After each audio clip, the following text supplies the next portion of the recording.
तो देखिए, बड़ी खबर से शुरुआत करते हैं, जहां अयोध्या में प्राण प्रतिष्ठा से पहले राजनीति गर्म है। कांग्रेस के बड़े नेता प्राण प्रतिष्ठा समारोह पर नहीं जा रहे हैं। बीजेपी लगातार इसी मुद्दे को कांग्रेस को घेरने के लिए सामने ला रही है।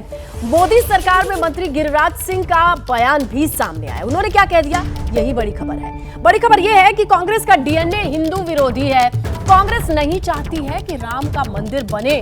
राम मंदिर के पीछे 500 साल का संघर्ष है। नेहरू के जमाने से कांग्रेस हिंदू विरोधी है और अब ये साबित करने के लिए काफी है कि वो राम मंदिर के प्राण प्रतिष्ठा कार्यक्रम में नहीं जाएंगे, ये गिरिराज सिंह ने कहा।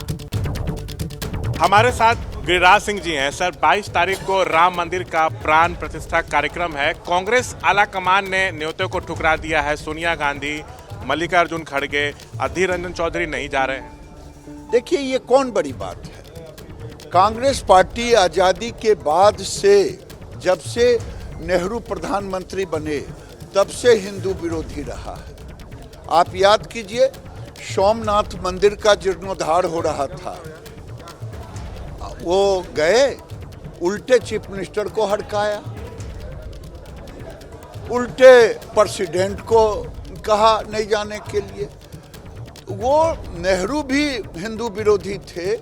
इंदिरा जी के समय क्या हुआ,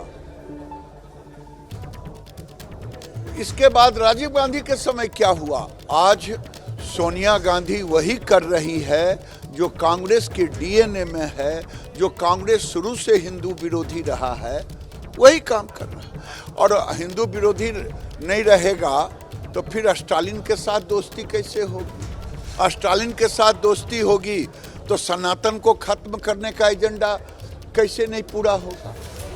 ये एक दूसरे से जुड़ा हुआ है और यही कारण है कि नहीं जाएंगे तो भी राम का प्राण प्रतिष्ठा होगा। पूरे देश से हिंदू आएंगे। हिंदुओं का वो सूर्य का समय है, पुनर्जागरण का समय। कांग्रेस करे कि बीजेपी ने इस मुद्दे को हाईजैक कर लिया है, इवेंट बना दिया। अच्छा, एक भी चीज पूछता हूँ, हम उनके तरह हिंदू विरोधी हैं?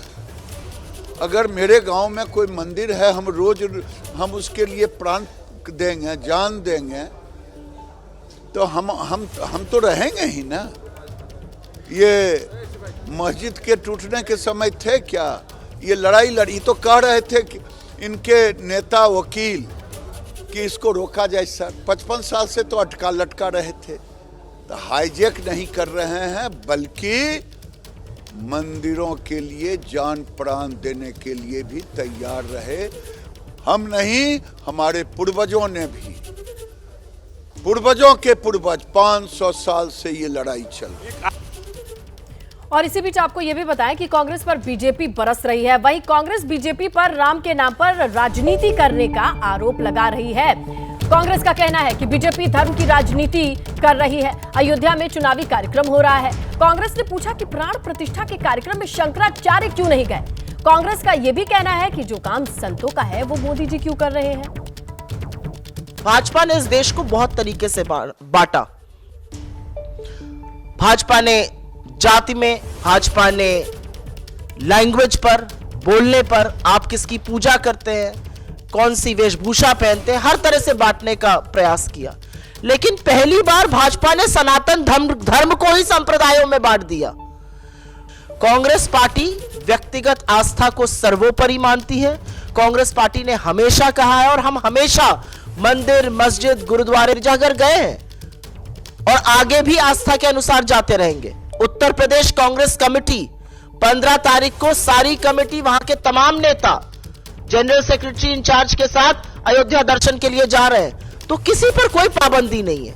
यह व्यक्तिगत इनविटेशन आया था क्योंकि वहां पर इतना विभत्स राजनीतिकरण देखा गया।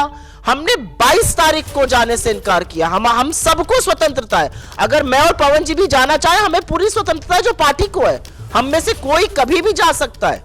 मंदिर में प्राण प्रतिष्ठा के लिए 22 जनवरी की तारीख का चुनाव, मैं ये जानना भी चाहते हैं, हम लोग सब जानना चाहते हैं, भारतीय जनता पार्टी ने कौन से पंचांग को देख करके ये तारीख का चुनाव नहीं हुआ है, चुनाव देखकर तारीख चुनी गई। ये अंतर है, ये स्पष्ट है।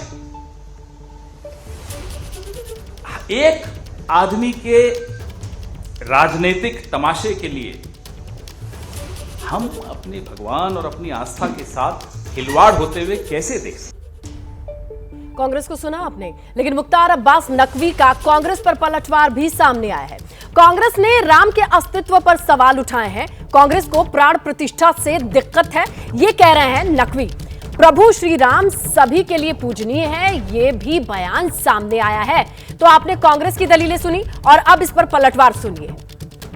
राम मंदिर के आयोजन में जो प्राण प्रतिष्ठा का कार्यक्रम है उसमें कांग्रेस के कई बड़े नेता नहीं जा रहे हैं और अब कांग्रेस की तरफ से कहा जा रहा है कि ये धार्मिक आयोजन है ही नहीं, ये तो एक राजनीतिक आयोजन है। हमारे साथ में मौजूद है मुख्तार अब्बास नकवी साहब। सर, ये धार्मिक आयोजन है ही नहीं, राजनीतिक आयोजन है, कांग्रेस कह रही है। देखो, ये अहंकारी परिवार के खिलाड़ी अपने पैरों पे कुल्हाड़ी मारने के माहिर बन गए हैं। अब जब इस अहंकारी परिवार के खिलाड़ी अपने पैरों पे कुल्हाड़ी के माहिर बन जाए तो इसी तरह के बहके बेसुरी बातें और बयान बहादुरी दिखाई पड़ेगी। आप जो है वो एक बहिष्कार के जो है वो बाकायद बनते जा रहे हैं। हर चीज़ का बहिष्कार हम कर, संसद का हम बहिष्कार करेंगे, संसद के उद्घाटन का हम बहिष्कार करेंगे, लोकतांत्रिक मूल्यों का हम बहिष्कार करेंगे, संवैधानिक मूल्यों का हम बहिष्कार करेंगे। और इस बहिष्कार बहादुरी में जनता इनका बहिष्कार करने पे तुल गई है और इनका जो है वो बंटाधार कर रही है। यहाँ पर तो तारीख को लेकर भी जो है कहा जा रहा है कि ये चुनाव को देखकर तारीख तय की गई है, वरना इतनी जल्दबाजी में क्यों किया? देखिए, ये इनकी दिक्कत ये नहीं है, कहीं पे निगाहें कहीं पे निशाना। इनकी समस्या क्या आई है कि ये अभी तक जो है वो राम मंदिर और श्री राम जन्मभूमि पर के मुद्दे को लटकाने, भटकाने और भ्रम और भय पैदा करने में लगे हुए थे। तो कांग्रेस बहिष्कारों की बकैत है, ये कहना है मुख्तार अब्बास नकवी का। तो अयोध्या में प्राण प्रतिष्ठा से पहले लगातार राजनीति गर्म है। न्योता ठुकराने को लेकर के बीजेपी के नेता कांग्रेस पर बरस रहे हैं। वहीं कांग्रेस बीजेपी पर धर्म को राजनीति से जोड़ने का आरोप लगा रही है। इसी बीच बड़ी खबर क्या है? बड़ी खबर यह है कि कांग्रेस नेता इमरान मसूद का बड़ा बयान सामने आया है। उनका रिएक्शन ये है कि राम हमारे आराध्य है, राम के हम वंशज हैं, राम हमारे आराध्य, हम उनके वंशज, ये कहना है। आरएसएस बीजेपी नेगेटिव प्रचार कर रही है। इमरान मसूद का ये बयान सामने आया है। राम हम सब के आराध्य हैं, राम हम सब के राम के हम सब वंशज हैं, राम के हम सब मानने वाले हैं। राम के घर का न्योता नहीं, राम को बुलाने वाले हैं। ये राम को लाने वाले कहां से हो गए? हमें जाकर के इस नए दिन के ऊपर बात करनी है कि राम के हम मानने वाले हैं, लेकिन इस आरएसएस के आयोजन या भारतीय जनता पार्टी के जो आयोजन है, क्योंकि ये नेगेटिव प्रचार हमारे प्रति किया जाएगा। तो प्रधानमंत्री नरेंद्र मोदी आज महाराष्ट्र दौरे पर नासिक की तस्वीरें आई। इस दौरान उन्होंने कालाराम मंदिर परिसर पहुंचकर किस तरीके से पूजा अर्चना की और सफाई का संदेश दिया, इन तस्वीरों से आप अंदाजा लगा सकते हैं।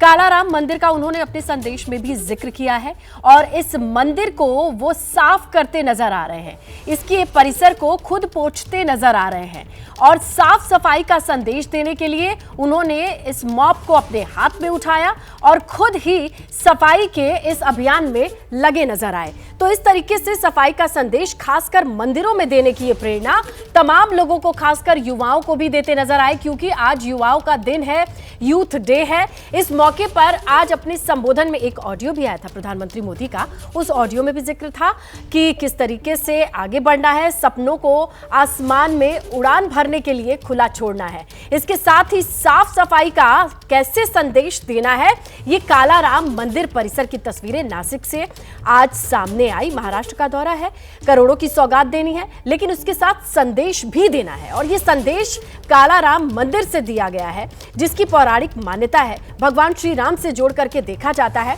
और इस मंदिर का परिसर कितना साफ और सुंदर रहना चाहिए, ये भी बताने के लिए खुद ये मॉप हाथ में लेकर के परिसर को साफ करते, बाल्टी में पानी लिए प्रधानमंत्री नरेंद्र मोदी की ये तस्वीर सामने आई है।